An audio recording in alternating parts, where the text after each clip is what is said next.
muraho neza nshuti bavandimwe, tuzere ko mututse neza aho muherereye hose.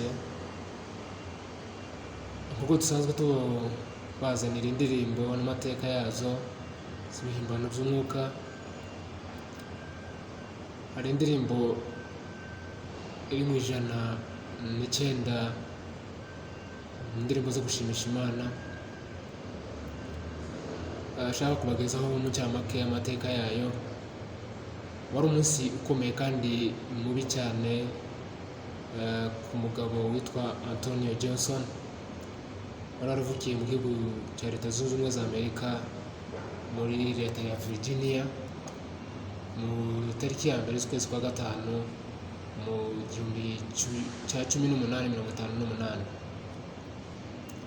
Yaje kuvuka yiga ibijanye n'umuziki, yani school musical, arayiga kugeza naho yaje kuba umwarimu wayo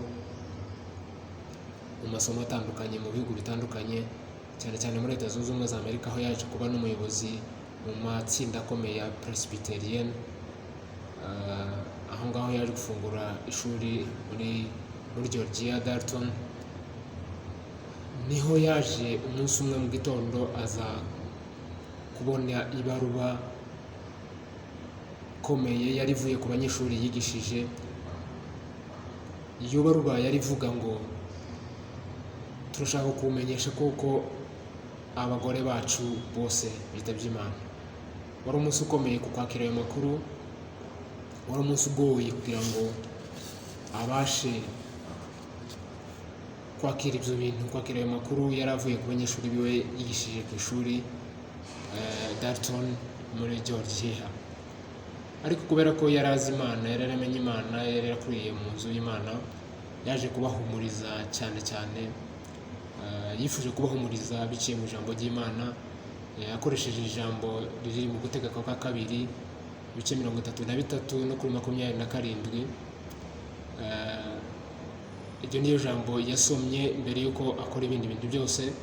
Abohereza ibaruwa ririmo icyo kigwa kiri mu Gutegeka kwa kabiri.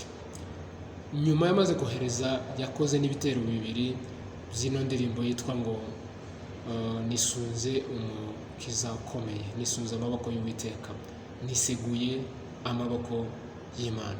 Yaje kubitekerezaho cyane. Ayo majambo nubwo yayandikiye abanyeshuri biwe, ariko nawe yaje kumufasha. Nyuma aza kubitekereza ko agomba kubishyira mu njyana, ariko yari yakoze ibitero bibiri gusa byonyine. Ariko yari afite inshuti yiwe yitwaga Johnson Hoffman. Iyo nshuti yiwe yaje gufashwa n'ibyo bitero bibiri umugenzi we yakoze. Hanyuma yaje gukora ibindi bitero bisigaye. Elisha niwe waje gukora ibindi bitero by'iyo ndirimbo. Yani mu yandi magambo, iyo ndirimbo yakozwe n'abagabo babiri bari abashuti cyane. Bombi bari barize by'umuziki kandi ari abashuti cyane cyane bakorana. Nyuma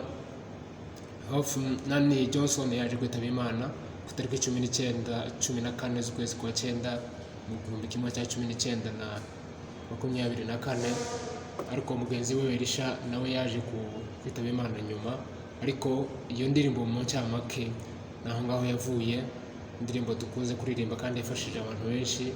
Natwe twese ndabizi ko nawe yagufashije no muri bihe bisa nk'ibi. Ndabizi koko abenshi bakunze kuyikoresha kandi igafasha imitima yabo.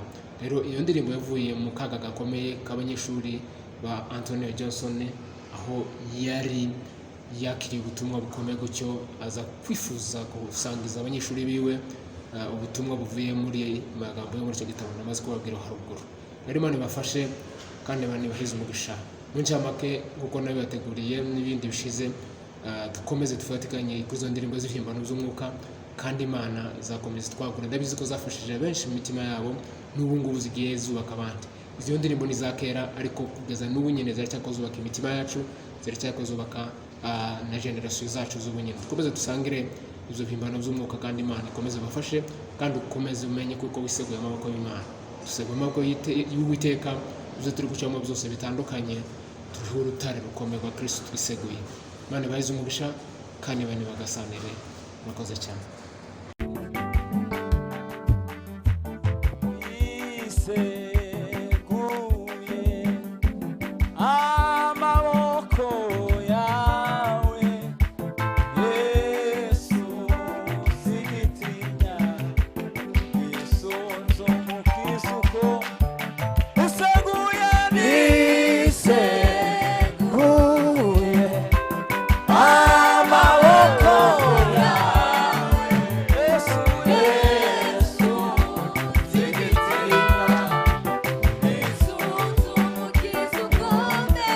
ese